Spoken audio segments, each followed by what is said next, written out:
journey was made possible through the kind courtesy of Captain Jerry Govaya and Roraima Airways. The 914 American citizens, just before they drank Kool-Aid laced with cyanide on November 18, 1978. I'm standing at the Port Kaituma airstrip where 25 years ago U.S. Congressman Leo Ryan was shot dead right at this spot. 25 years ago a GAC twin-otter aircraft was parked exactly where the Roraima Airways plane is parked right now. And as you can see in the photograph, the body of the congressman lying there with others on the ground. That photograph was taken by Captain Jerry Govaya. And Captain Govaya, 25 years ago at this spot, what was going through your mind when you were snapping that camera? I was a young pilot, and it was a very traumatic experience. But I don't think we understood at a point in time the enormous historical significance and the tragedy for mankind. But it was a traumatic experience for us. Tell me, from what you can recall, what exactly happened when you got here? From what I understand, the aircraft was facing north. It was about to taxi its way and then for takeoff. Well, not really. What happened is, first of all, when I got in here, we were the first aircraft that got in here in the morning. I was with the Army at the time, and we got the call and we came in. When we came in, our own Army had just walked in from Matthews Ridge, a 30-mile walk through the jungle, and it came and secured this runway. So when we got here, the bodies were still in the ground. They had a GDF aircraft we had a small accident with it, with a nose wheel, and it was parked, and the maintenance people were on the far end of the runway, and they were doing the maintenance. So when we got here, our Army had secured the runway, our ground troops, but the bodies were shot, and they were lying exactly where they were shot the night before. And I remember coming out to the aircraft and seeing that. Now, where the GDF aircraft was, we had a tent where the Army was. And in that tent, there were the survivors, people who were shot and wounded from the shooting the afternoon before, but they were kept by the Army and protected throughout the night when we got here. And when we landed, there was a gentleman by the name of Tim Reiteman who wrote one of the most fascinating books in Jonestown called The Raven. And we became very, very good friends over the years. And he came up to the aircraft because we did not know yet the magnitude of what had happened in here. And when we arrived, he put his head into the aircraft and he said, "You guys didn't even walk with a stretcher." And that was a sad moment for me. Let me walk you back through what happened the afternoon before. It was Saturday. It was the Saturday afternoon, and Leo Ryan was just leaving Jonestown. He had left Jonestown, and there was a lot of defectors. A lot of the people who had said that they wanted to leave Jonestown, and that affected Jim Jones very, very badly. And so Leo Ryan came out here to board the aircraft, and they came here, and then there was another vehicle that brought some other people with him. And as they all got out and they started to board the aircraft, so they walked towards the airplane, and they were putting their bags in the plane, and the pilots were doing their pre-flights in the aircraft and so on. And then from the far side of the runway, a tractor appeared on the runway with men armed with machine guns. And they drove all the way here. And the people on this runway were standing watching them as they come, and they figured that maybe they were just coming to terrorize them. They never for one moment imagined the tragedy that was going to be unfold before their eyes. And the vehicle came up, and then the gunmen opened fire.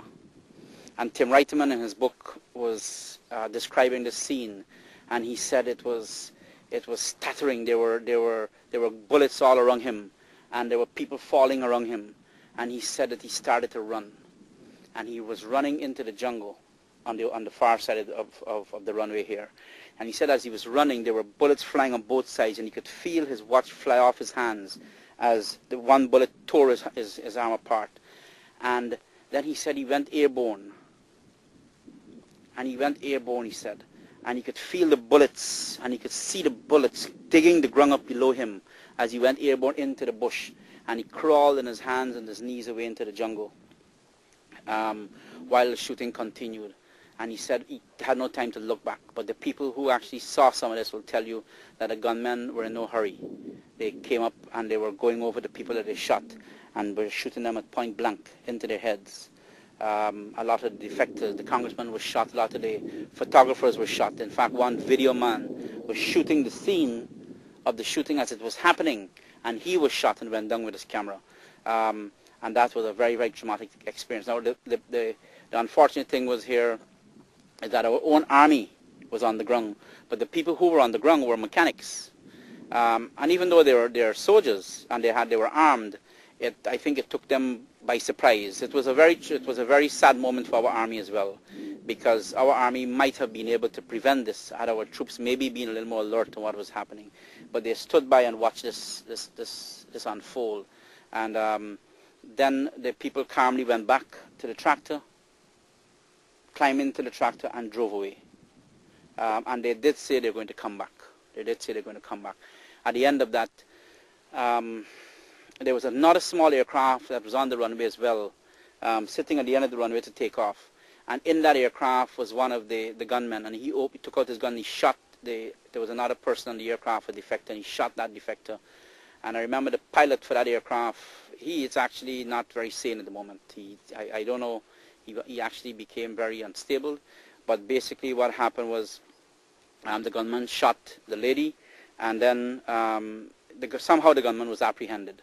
But the pilots came out of the jungle, because the pilots also disappeared into the jungle that day, and they came back, and I understand that they boarded that small aircraft and went to Georgetown. They're the ones who reported what had happened here along with the police. But the gunmen left very peacefully, and they said that they were going to come back to finish their job, because they knew they did not kill everybody. The congressman's secretary was wounded, some of the other reporters were wounded, and they were all then kept and protected by the army. Now, the army was a very small contingent of 5 men. In Georgetown, we didn't know the magnitude of what happened is, but at the start to unfold, then that night the army, we flew at a 748 with about 30 or 35 men into Matthews Ridge, which is 30 miles away from here, and then the men had to walk through the jungle at night. The reason is that we didn't come to this runway because we did not know, we had no idea of the security of this runway for the night. So the army took them into Matthews Ridge, and our soldiers forced march that night through the jungle, and they got here close to dawn the next day, and then they secured this runway. The next day when we came in fact, I remember I took off from Ogle at about maybe 5:30 in the morning, and as we were flying in here, we could hear the C-5s, the American Air Force and Army was coming in with these C-5s. C-5s are some of the biggest transport airplanes in the world, and they were coming in and they were asking us about the situation and so on. And when we actually got here, we came in very, very high. We flew over here at maybe 5,000-6,000 feet, because we knew that maybe if things were going to heat up, that people might be shooting at this aircraft. And we slowly descended until we recognized that the troops on the ground were ours, and then we landed to the site of what we saw here this morning, which you'll see in the photographs. That was a sad moment, in fact, when we had to now try to start putting the bodies into body bags. And I remember lifting the congressman body and to put him into this body bag to fly him back, because I think it was 5 or 6 people that had died, and we were putting them into the Islander, and we were packing them, and we couldn't get anybody to help us.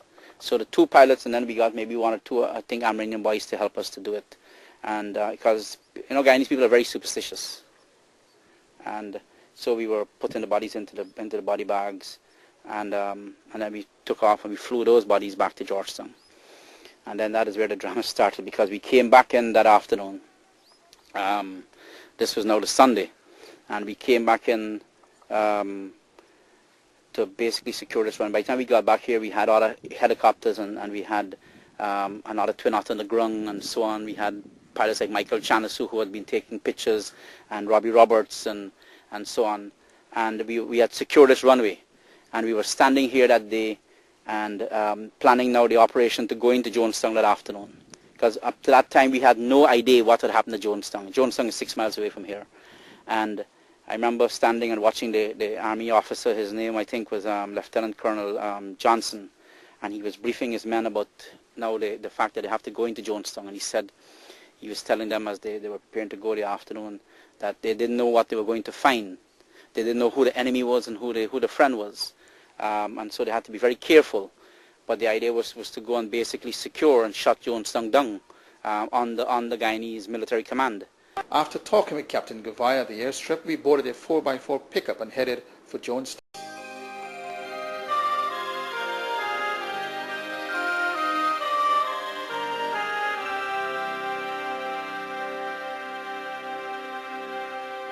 After talking with Captain Gouveia at the airstrip, we boarded a 4x4 pickup and headed for Jonestown. We stopped at Port Kaituma to get a cutlass which we were told was necessary to clear the vegetation in Jonestown, an area that has been taken over with bushes. In Port Kaituma, we were the focus of attention as residents watched us with a keen sense of curiosity. Some immediately knew that we were on our way to Jonestown after seeing our filming equipment. One local even asked us for a ride in.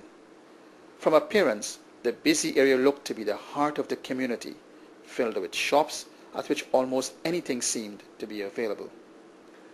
After getting the cutlass, the 6 miles journey to Jonestown began.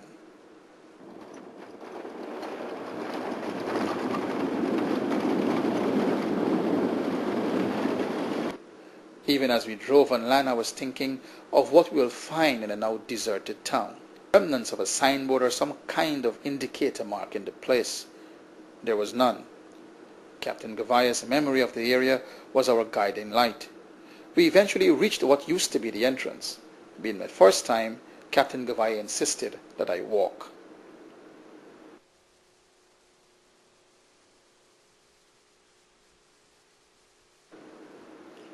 While walking, I was still hoping to find something like a building which would have given some perspective as to the layout of the area.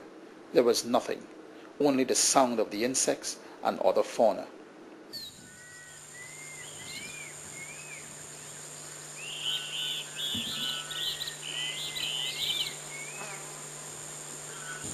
Many movies, books were written about what is known as the Jonestown Massacre. I'm standing in the center of that thing 25 years after.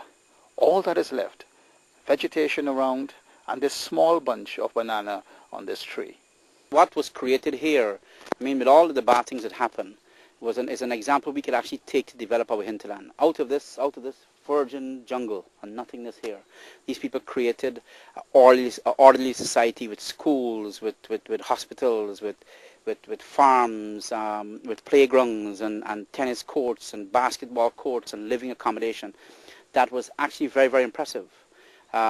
So out of it, I mean, there was a lot of human interest stories. The fact that people were able to come out here and sacrifice and transform this jungle land into a budding and lively little town.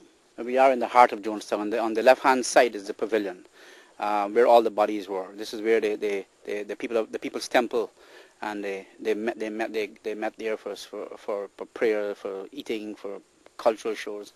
Jim Jones' house is on the other side. On the far side, we will go through the jungle and we will find the cassava mill. We'll go looking for the actual tractor that was used in the massacre on the runway. So we are going to take a walk now into the jungle on the wild side.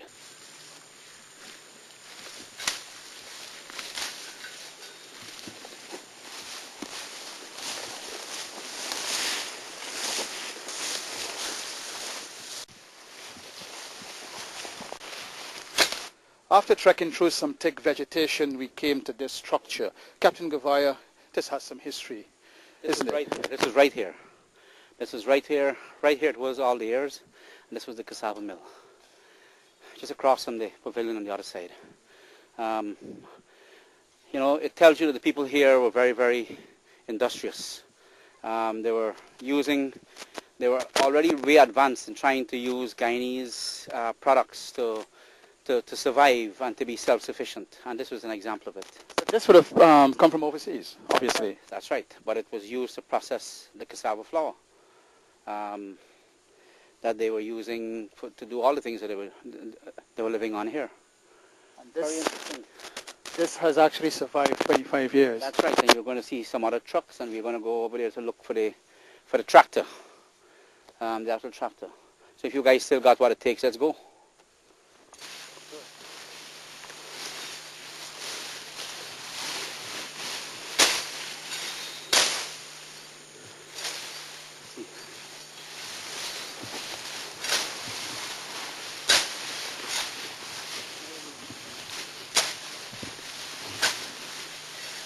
Happy at finding the mill, we were optimistic of finding the others.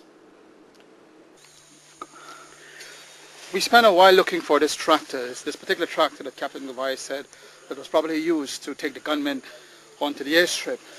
We haven't found it as yet, but in the meantime, we found this. And from my little knowledge, I think this is what is used by electricity workers to hold the wires either to the house or to the poles. That's right. 25 years and more old. That's right. And it tells you that Jonestown was alive and well. They had electricity, they had overhead cables, they had big generators. And this was actually an example of it. Now, Captain Gavaya, we knew for sure that 914 people died. That's right. Any ideas the amount of people that are probably living before that incident? You're probably not, maybe not more than 100 or 200 people. More than that? Yes. But the actual day, you probably had, I would say, less than maybe 50 people that escaped, that got away alive from that day. But there were other people who were out for home, went home for different reasons. Some of them who were in Georgetown playing for the basketball team and so on. So they were not here for one reason or the next. And some of them actually ran away into the jungle and avoided being killed that day. Well, those who would have survived that incident, they'll have a story to tell, don't they? Let's find this tractor. This tractor is somewhere in here. Yeah, let's go. This tractor is somewhere around here. Let's find this tractor, Sean. Come.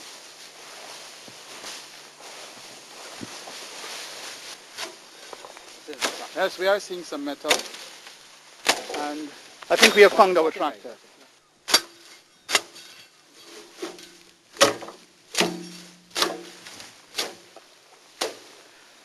As you can see, Raj has taken over from Captain Gavine, helping to clear the vegetation around the tractor, and it's all coming back.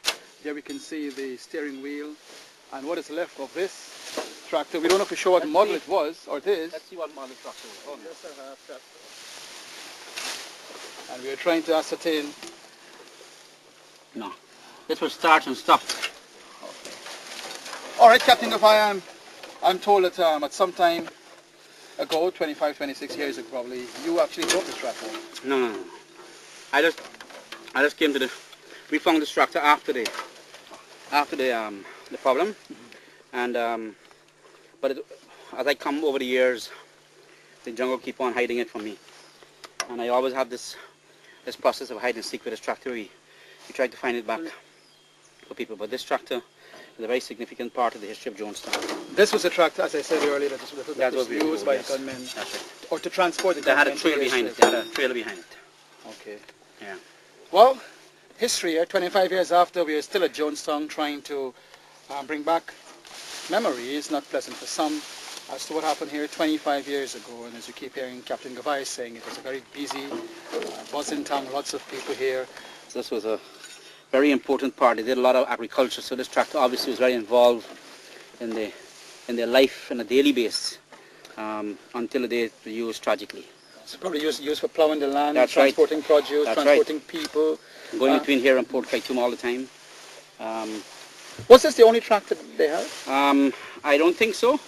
But this one is very close to the pavilion where Jim Jones was. Okay. So when the killers came back here, the tractor was parked here. They went back to report to Jim Jones what happened, and the pavilion was right over there, which I'll show you in a moment. You know, folks at home who, those of you who are looking at the program, you may see us looking sweaty and tired. It is so. It's not easy getting in here. It's 6 miles from the town of Port Kaituma to getting here, and we're walking through thick vegetation. So, and we have to clear it ourselves. If you see us with our, with sweat on our bodies and so on, that's because we are doing our best to bring back these pictures for you, to tell you exactly what happened 25 years ago. I'm just taking this opportunity to get a 5, as we will say here in Guyana, after all the hard work and the long walk and through the thick vegetation.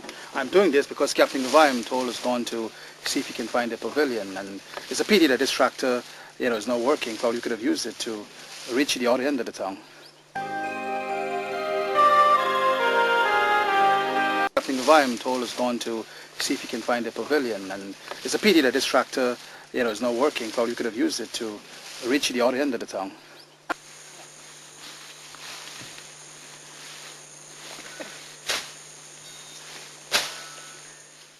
As we move through the jungle here in Jonestown, we're seeing all kinds of vegetation. And Captain Gavaya, what I'm seeing that is very common, throughout our travel here so far is the daisy. This here is No, don't say that. This is not common. This is exactly where the bodies were lying. Only where the bodies were lying in this thick virgin jungle now. Well, not virgin jungle, but secondary growth.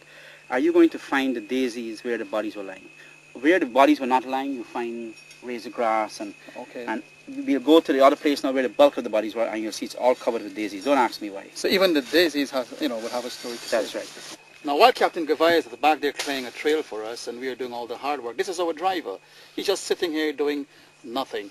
Anyway, we have to go through there. What we are looking for, I'm told by Captain Gavai, is that we're looking for the pavilion, which had in it a piano, and around that area would have had what is known as a bed of daisies. So through there, we have to go to see if we can find the pavilion and the piano.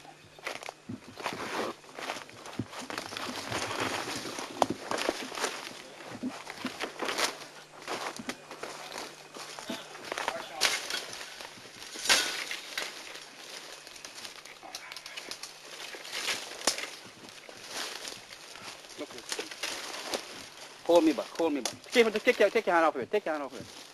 Primpler. Alright, Sean, you need to move from there now.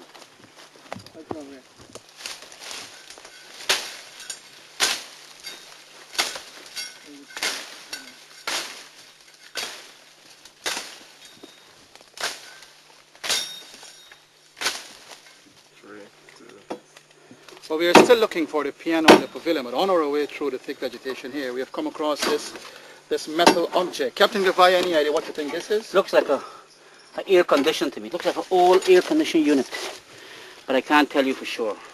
Is it a filing cabinet or something? Or maybe a filing cabinet or something. Probably is a filing cabinet, you're right. Probably is a filing cabinet, yeah. That was kept in the pavilion because we are standing on the grounds of the pavilion at this time. So most likely this will tell us that that the pavilion was probably here That's and right. gone. Somewhere along here. No, we're not exactly on it yet. But let's go.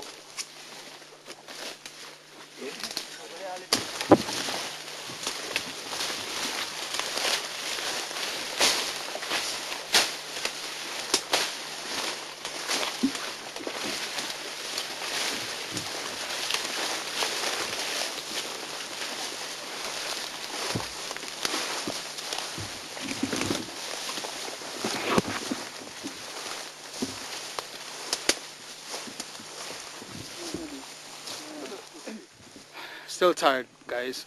We haven't found the pavilion nor the pianos yet. Captain Gavaya is somewhere behind here trying to make a trail for us. But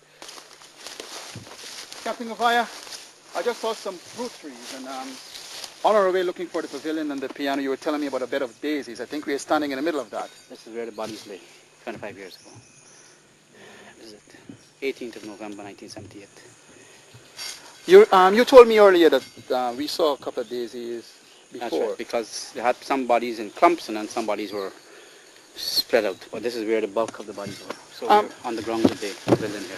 Any idea how long the bodies would have spent before they were transported? Yes. They actually got in here on the Sunday. By the Tuesday, the third Wednesday. By the time people started, the bodies were decomposing by the time we were getting them out. So the U.S. Army came in and were bagging them and taking them out. But by the time they were very badly decomposed. So from the time of Saturday night, Sunday night, Monday night, Tuesday night, Wednesday night, maybe by Tuesday, Wednesday. 6 nights, 5 nights I think That's it right. was. And That's right. this is the bed of daisies, folks, bed of daisies. And we are standing here, and this is 25 years after Jonestown in 1978.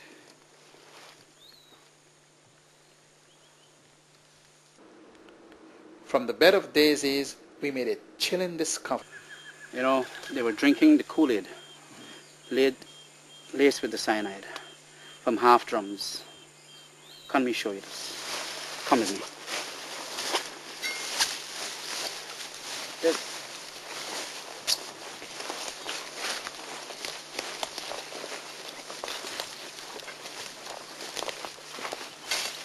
Oh boy. The picture speaks for itself.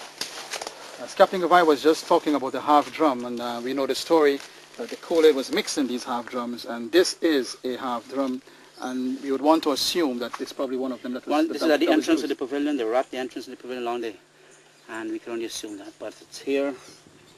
The daisies are there. The pavilion is behind us, and this is 25 years afterwards, boy. It was from these drums, I can't say how many were here, that the Kool-Aid were given to the people in little cups, adults, children. We all know what happened after. 914 died on the 18th of November, 1978. we're looking for the piano. I think Captain Gavaya was clearing the bush, and what we are seeing there is the actual piano that was in the pavilion more than 25 years ago.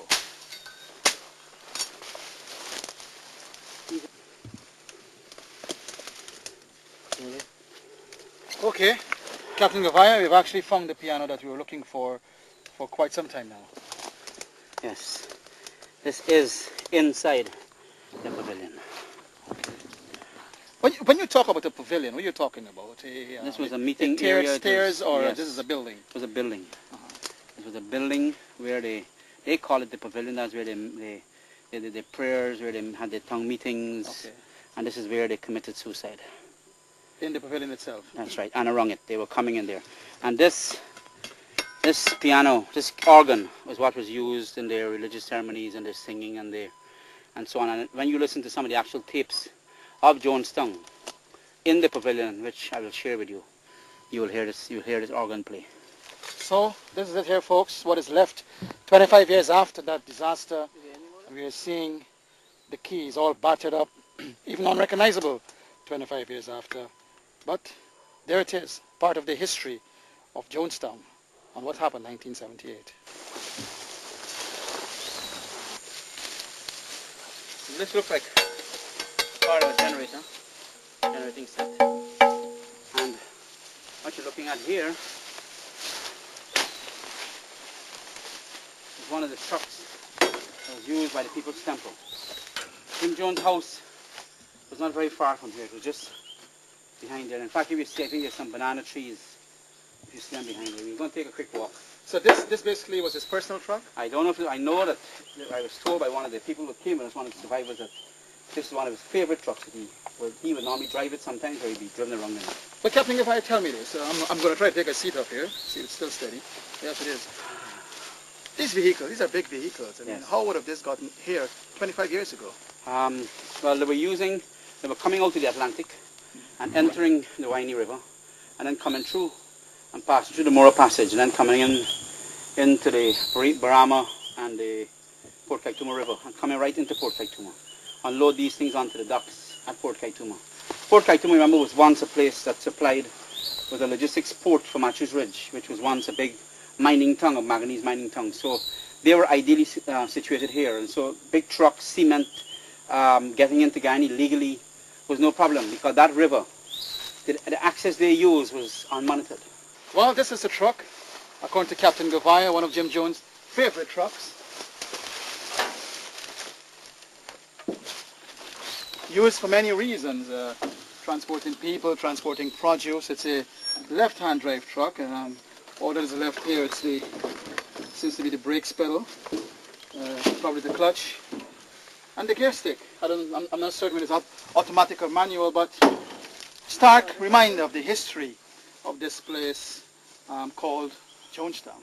You find a lot of maintenance stuff. Well, close to the truck, and according to the history, I'm told a truck shop was just around here, and here we are seeing remnants of what could have been a fuel pump, meaning that where they can supply gas to the vehicles, fuel valve here.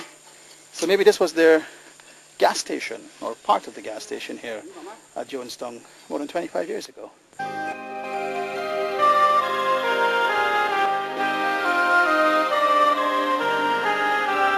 Our vehicle, we're just about to leave Jonestown after going through all that thick vegetation just to get pictures and to get an idea as to what really happened here 25 years ago. Captain Gavaya, all of this happened, Guyanese were surprised. Not everyone, obviously people knew that Jonestown existed. And when the incident happened, first of all, many people felt Jonestown, those in Georgetown, you would have thought of a village on the east bank of the Marara. Obviously, people and even the political leadership at that time would have had some knowledge of what was going on here. Sure.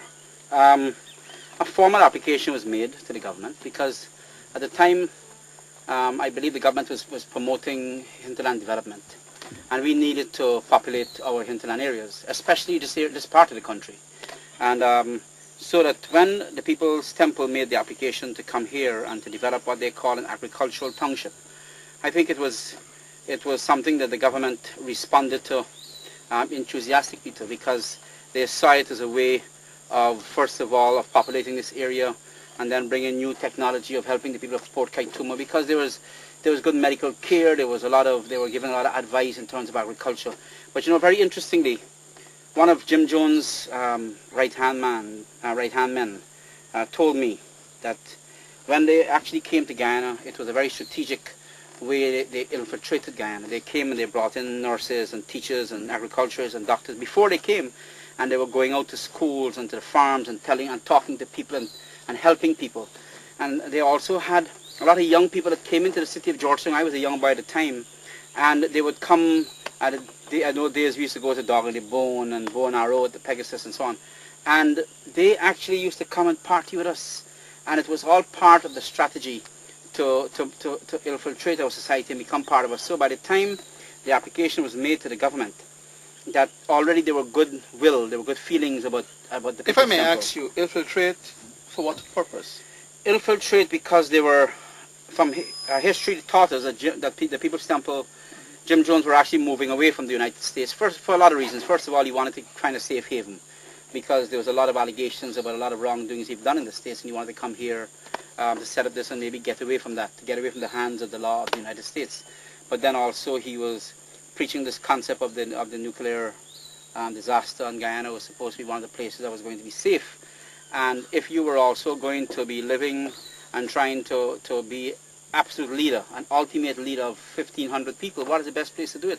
In the middle of the jungle. But obviously, I mean, the political leadership at that time, I mean, this may not be, or you may not be necessarily an authority to talk about this, but obviously the political leadership at that time would have had some knowledge of what he did in the United States. I don't know if enough research was done. Okay. I mean, I don't know that, because I don't believe, with all the things that happened in the past, I don't believe that the government meant in any way to harm Guyana by building Jonestown. I think, in fact, I want to tell you that put away the tragedy, put away the bad things that happened, that Jonestown was a shining example of what a hinterland development project could be like.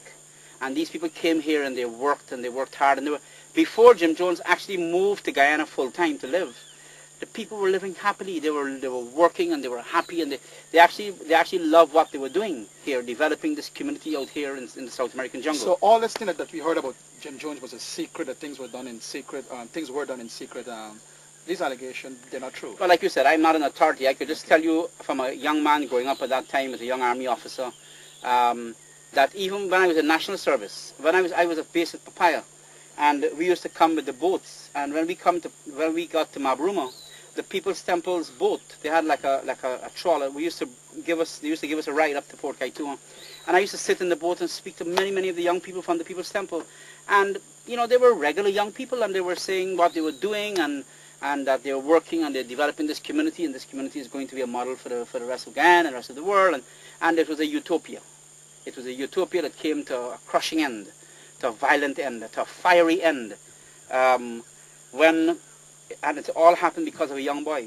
There was a young boy that Jim Jones claimed to be his son, and I'm deliberately not going to call any names, but the family, the husband and the wife, the husband actually took Jim Jones to court and got a court order from our high court that Jim Jones was delivered the boy, and Jim Jones had no intention of delivering that boy, and I think it all came falling apart as a result of that, because then a lot of focus started to be placed on Jonestown, both now from the Guyana side of it and from the United States, and that is what brought the congressman, because by that time now there was a lot of allegations about brutality and victimization and torture and sex, and which was shocking the communities, because he was doing a lot of good things. In fact, Jim Jones got two sons.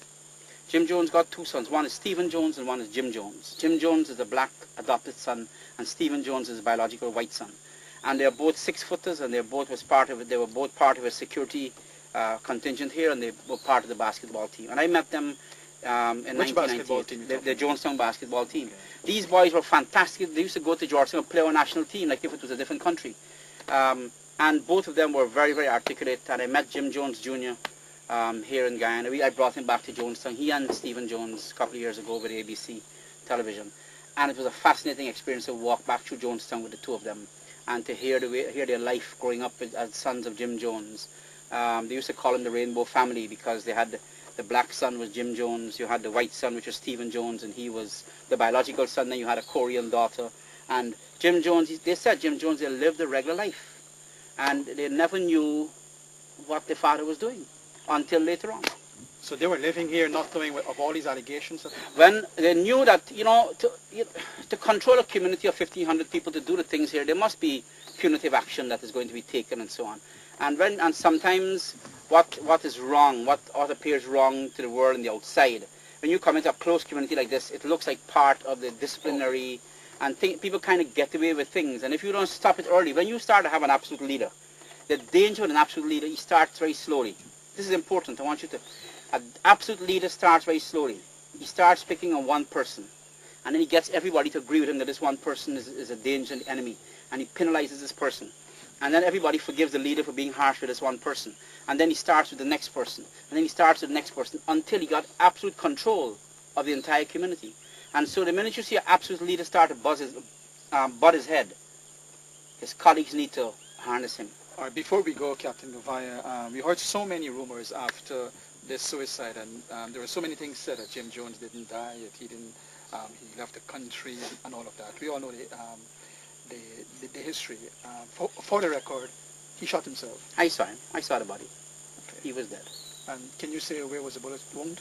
By the time I saw him, it was a couple of days into maybe Tuesday or Wednesday. I can't remember the exact time, but I didn't.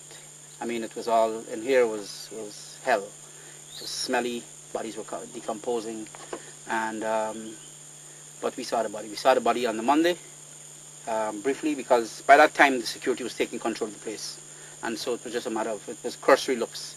But there was a lot of gold in my own plane on that Sunday night. I remember leaving the Sunday afternoon very late, or the Monday in fact, flying out of here with there was a bag of gold.